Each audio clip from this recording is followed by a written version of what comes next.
이번 시간에는 헤파이스토스에 대해서 좀 자세하게 살펴볼게요. 헤파이스토스는 제우스와 헤라의 장자예요. 제우스와 헤라의 첫 번째 큰 아들인데 날 때 절름발이었다고 그래요. 날 때부터 절름발이어서 헤라가 그 보기 싫어가지고 집어 던졌어요.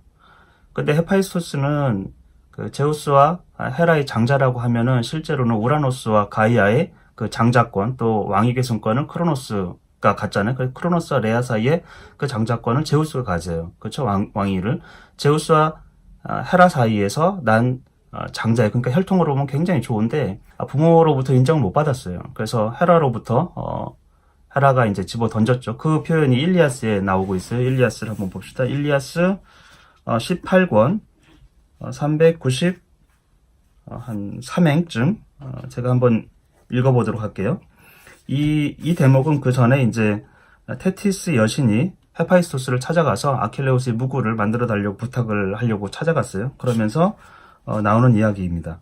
그러자 그녀에게 유명한 절름발이 신이 대답했다. 그녀는 이제 테티스 여신이에요. 테티스 여신에게 그 유명한 절름발이 신, 여기도 절름발이 신이라고 나오죠. 날 때부터 절름발이었어요. 헤파이스토스는.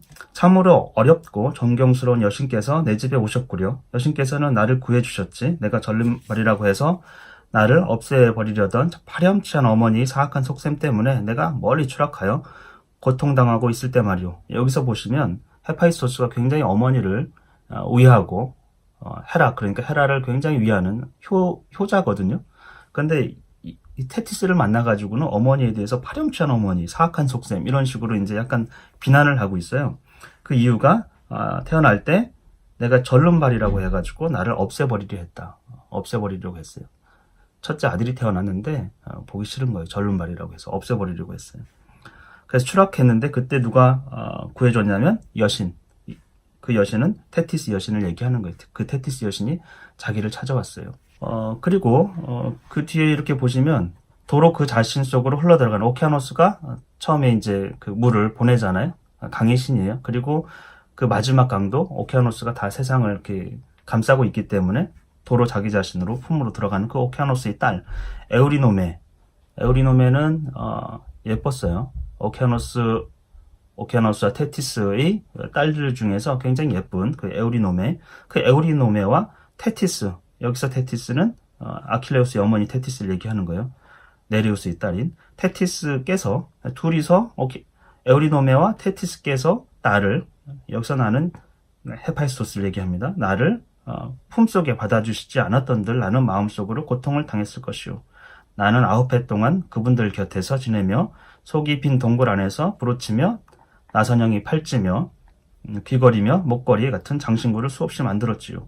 여기서 이제 헤파이스토스가 자기 자신의 이야기를 테티스 여신을 만나면서 다시 반복해서 얘기를 해주고 있어요. 헤라가 버린 그 첫 번째 자식, 그것이 떨어졌어요. 올림포스에서부터 아주 9일 밤낮을 떨어졌다고 얘기해요. 그래서 떨어졌어요. 떨어진 곳이 사실 렘노스 섬이었어요. 렘노스 섬이었는데 그곳에서 그 렘노스 섬 주변에서 헤파이스토스를 보호해줬다라는 거예요.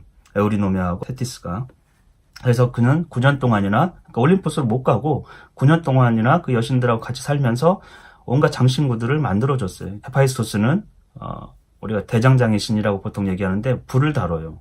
그 얘기는 불을 통해 가지고 금속들을 이용해서 뭔가를 만드는, 금속을 재련해서 뭔가를 만들어내는 그런 신이었어요. 신들을 위해서 또 인간들을 위해서 아주 중요한 것들은 거의 헤파이스토스가 만들었다고 보시면 돼요. 일리아스에서도 보시면 올림포스 신들이 거하는 그 궁이 있죠. 집이 있어요. 궁전을 다 헤파이스토스가 만들었어요. 뭐 헤라와 제우스의 궁전뿐만 아니고 다른 궁전들도 다 헤파이스토스가 만들었어요. 그리고 왕홀, 아가멤논이 갖고 있던 그 왕홀이 이렇게 원래는 헤파이스토스가 제우스에게 만들어줬는데 제우스가 그것을 자기 아들은 헤르메스에게 줬고 헤르메스가 그것을 탄탈로스의 아들인 펠롭스의 이제 자손이 아가멤논이 되잖아요. 그렇게 흘러가서 이제 아가멤논에게 왔다. 그 왕홀이. 그러니까 신들로부터 부여받은 왕권이 아가멤논에게 왔다고 했는데 그 왕의 홀을 만들어준 것도 헤파이스토스다. 이렇게 얘기하고 아킬레우스의 무구를 지금 만들어주려고 하고 있잖아요. 그것도 헤파이스토스예요. 아프로디테의 아들인 아이네이아스에게 또 무구를 만들어주는 것도 헤파이스토스예요. 하여튼 뭔가를 만들어내는 신. 신들 중에서 일을 하는 유일한 신이에요, 사실은. 약간 인간들이 하는 일하고 비슷한데 다른 신들은 즐기고 먹고 하여튼 그런 거 위주로 하는데 이 헤파이스토스는 엄청나게 일을 많이 해요. 그래서 헤파이스토스가 또 하나의 자기 그 전륜발이로서 또는 부모로부터 버림받은 이야기를 일리아스 1권에서도 또 하고 있어요. 일리아스 1권 590편. 그 얘기는 일리아스 1권에서는 아킬레우스가 아가멤논하고 말다툼을 하고 싸워요. 그러면서 전투에서 참여하지 않겠다고 물러나고 그리고서는 울면서 어머니를 찾죠. 어머니에게 자기 억울함을 호소해요. 단명을 하는데 일찍 죽을 건데 명예를 주기로 했는데 어찌해서 명예도 없이 이렇게 이제 모욕을 당한 거잖아요. 아가멤논에게. 그래서 그런 하소연을 하고 그것에 대해서 자기 명예를 회복해달라고 어머니에게 부탁을 합니다. 제우스를 만나가지고 어머니께서 제우스를 만나서 제우스를 설득해달라는 거죠.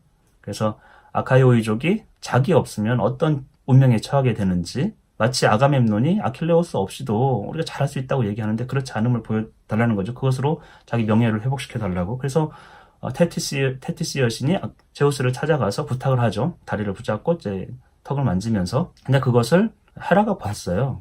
헤라가 아주 예민하잖아요. 여신이 제우스에게 와가지고 다리를 붙잡고 뭔가를 부탁하는 것이 좋게 보이지 않았죠.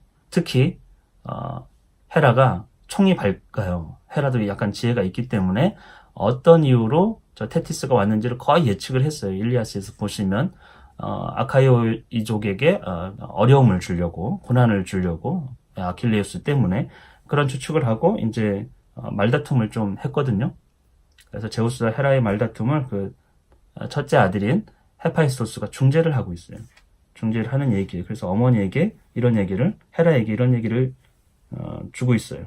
그분께서는, 제우스께서는 전에도 한번 제가 어머니를 구해드리려 했을 때 제 발을 잡고 신성한 하늘이 문턱에서 내던지신 적이 있습니다. 그래서 저는 온종일 떨어지다가 해가 질 무렵 렘노스 섬에 닿았을 때는 숨이 거의 끊어지다시피 했습니다. 하나 그곳에 떨어진 저를 신티에스족이 곧 보살펴 주었죠. 그러니까 지금 보시면 태어날 때 어머니 헤라가 집어 던졌어요. 그때 테티스 여신하고 에우리노메 여신이 보살펴 주었어요. 근데 두 번째 또 떨어진 적이 있어요. 두 번째는 지금 제우스가 떨어뜨렸다라는 거예요. 제우스가 발을 잡고서 신성한 하늘이 문턱에 내던졌다고 했어요. 내던져가지고 온종일 떨어졌어요. 렘노스 섬에 떨어져가지고 죽을 뻔했는데 그때는 신티에스족, 렘노스 섬의 원래 주민들, 인간들이 돌봐줘서 겨우 살았다. 이런 얘기를 하고 있어요. 여기서 보면 헤파이스토스가 전륜발이이지만 부모로부터 버림받은 거예요, 사실은. 자식으로서. 아마 헤라와 제우스는 정식 결혼을 했고 자기의 첫 번째 아들, 장자권을 가진 그 첫 번째 아들에 대해서 굉장히 기대를 했을 텐데 불품 없었던 거예요. 그래가지고 그거를 아주 부인한 거죠. 사실 인간도 마찬가지지만 부모에게 버림받은 그 자식 가장 불행한 인간일 거예요. 이 신들 중에서도 어찌 보면 가장 불행한 탄생을 갖고 있는 신이 헤파이스토스였을 거예요. 훌륭한 부모를 두는데 부모로부터 버림받은 그 자식. 근데 헤파이스토스는요, 거기서 자기 삶을 비관하거나 부모를 원망하거나 그러지 않고요. 자기가 할 수 있는 기술을 가지고 자기를 도왔던, 보호해줬던 그 여신들을 기쁘게 해줬어요. 장신구를 만들어서. 그리고 나서는 만드는 기술이 굉장히 좋아요. 그 어느 날은 황금 옥자를 만들어가지고 올렸어요, 하늘에. 그래서 사실은 그 헤라를 타겟으로 자기 어머니에게 이제 보낸 것이에요. 근데 헤라가 딱 보니까 이게 너무 아름답고 너무 좋아요. 안고자 하는 그 욕망에 사로잡혀 있던 거죠. 그걸 거부할 수가 없어가지고 냉큼 앉았어요. 근데 앉았는데 움직일 수가 없었어요. 엉덩이가 딱 붙어가지고 도저히 움직일 수가 없고 떨어질 수가 없었던 거예요. 의자에서 내려와야 되는데 내려올 수가 없는, 꼼짝달싹 할 수 없는 상황이 된 거죠. 그것을 이제 헤파이스토스가 그걸 겨냥해서 만든 거예요. 그래서 헤라가 고통스러워서 남편이 제우스에게 부탁을 합니다. 이거 어떻게 해결해 달라고. 그랬더니 이것이 사실은 이제 헤파이스토스가 만든 것이고, 그래서 헤파이스토스를 설득하려고 이걸 해결할 수 있는 자가 이제 헤파이스토스밖에 없으니까 제우스도 헤라도 마음이 좀 꺼림칙했을 거예요. 자기가 버렸던 아들이 살아가지고 이런 것들을 보내서 이제 어머니가 아들로 인해서 그렇게 된 거잖아요. 그래서 여러 신들을 보냈어요. 헤파이스토스를 설득해가지고 올라와서 이 문제를 해결하라. 그런데 계속 거부를 합니다. 누구도 설득을 못했어요. 그때 맨 마지막에 디오니소스, 술의 신이죠. 포도주의 신, 그래서 디오니소스를 보내서 디오니소스가 헤파이스토스와 사이가 좋아요. 그래서 술 한 잔 거하게 마시고 헤파이스토스가 나귀를 타고 올림포스로 귀환을 합니다. 아주 서민적인 그런 신이에요. 나귀를 타고 올림포스로 귀환했어요. 그래서 제우스와 헤라는 어쩔 수 없이 이 헤파이스토스를 신으로서, 자기 아들로서, 그리고 올림포스 신으로서 인정할 수밖에 없었던 거예요. 그리고 헤파이스토스는 이 헤라를 황금 옥자에서 풀어주는 조건으로 가장 아름답다는 아프로디테 여신과의 결혼을 요청을 했어요. 그래서 제우스가 어쩔 수 없죠. 지금 이거를 해결할 수 있는 거는 헤파이스토스밖에 없으니까. 그래서 아프로디테를 설득해가지고 결혼을 성사시킵니다. 그런데 아프로디테는 이 결혼에 대해서 불만이 많았죠. 사실은 자기가 원치 않는 결혼을 억지로 한 거예요. 이 아프로디테하고 헤파이스토스의 결혼 생활이 좋지를 못했어요. 왜냐하면 헤파이스토스는 일에 거의 미쳐있는 사람이거든. 늘 만들어야 될 것들이 엄청 많아요. 엄청 많아요. 일에 빠져 있으니까 자기 부인을 약간 소홀히 했던 거죠. 그래서 아프로디테는 다른 많은 인간들과 또 신들과 이제 바람을 피게 되는, 아주 가장 유명한 그 바람은 이제 아레스 신과의 동침인데, 아레스는 헤파이스토스의 동생이에요. 그러니까 제우스와 헤라 사이에서 난 그 자식은 헤파이스토스가 첫째고, 그 다음에 아레스, 에올레이티에아, 해산의 여신, 출산의 여신, 그리고 헤베, 청춘의 여신, 이렇게 있는데, 아레스는 그러니까 헤파이스토스의 바로 동생이죠. 근데 이 아레스가 자기 형수, 자기 형의 부인 아프로디테하고 이제 눈이 맞아가지고 바람을 펴가지고 또 다른 자식들을 낳게 되는 그런 일이 있었습니다. 그래서 그 헤파이스토스가 그 장면을, 눈에 보이지 않는 그물을 쳐가지고 모든 신들을 불러 모아서 그 장면을 목격하게 하는, 그래서 아레스와 아프로디테에게 굉장히 망신을 주는 그런 일이 있었어요. 어쨌건 헤파이스토스가 그렇다고 해가지고 자기 부인을 버리거나 그러진 않았는데, 일리아스에서는 호메로스가 특이하게 헤파이스토스의 부인에 대해서 다른 표현을 하고 있어요. 헤파이스토스의 부인이 아프로디테가 아닌 거예요. 여기서 보면은 일리아스 18권 383회, 여기를 제가 한번 읽어볼게요. 여기 보면은 이 구절에서는 그때 유명한 절름발이 신이 아내로 맞이한 번쩍이는 머리띠 아리따운 카리스가 밖으로 나왔다. 절름발이 신의 아내를 카리스라고 했어요. 아프로디테가 아니고 카리스. 카리스는 누구냐면 산미신, 보통 3명의 아름다움을 주관하는 그 여신을 우리가 카리테스라고 하거든요. 복수로 써요. 3명이기 때문에 카리테스. 근데 카리스라는 건 단수예요. 그 중에서 하나를 얘기할 땐 카리스라고 얘기하는데, 이 카리스는 헤파이스토스가 렘노스 섬에 떨어졌을 때 도와줬던 에우리노메하고 제우스 사이에서 난 자식들이에요. 딸들이에요. 3딸이에요. 헤파이스토스하고 굉장히 관련이 깊죠. 근데 여기서는 그 산미신 중에 하나를 헤파이스토스의 아내라고 호메로스가 이렇게 얘기했어요. 카리스를. 근데 그러면 3명이니까 카리스는 그 중에 하나를 얘기하는데 누구일까? 대체로 이제 헤시오도스는 신들의 계보에서 그 막내, 카리테스 중에서 그 막내인 아글라이아를 헤파이스토스의 부인으로 이렇게 보고 있습니다. 그러니까 아프로디테이든 또는 카리테스 중에 하나이든 중요한 건 헤파이스토스의 부인은 굉장히 예쁘다라는 거예요. 아름다움하고 굉장히 관련이 있다.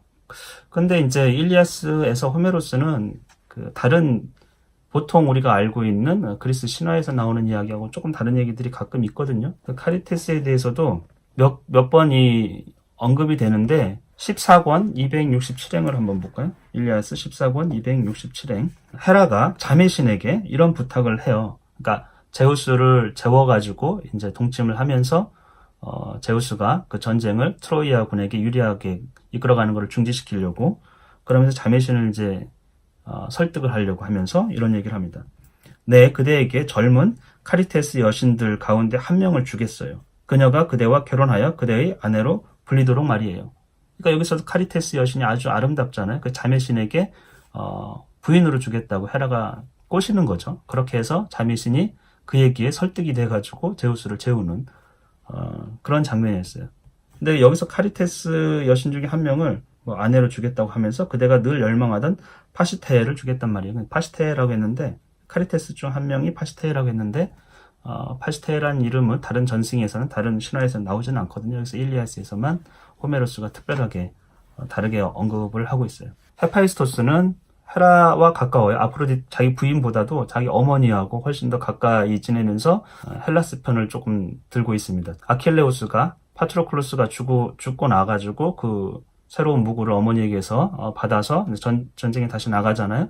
그러면서 엄청나게 많은 사람을 죽여요. 그런데 그 죽이는 그 주변이 트로이아 군들이 성으로 못 가고 이제 강 쪽으로 도망갔거든요.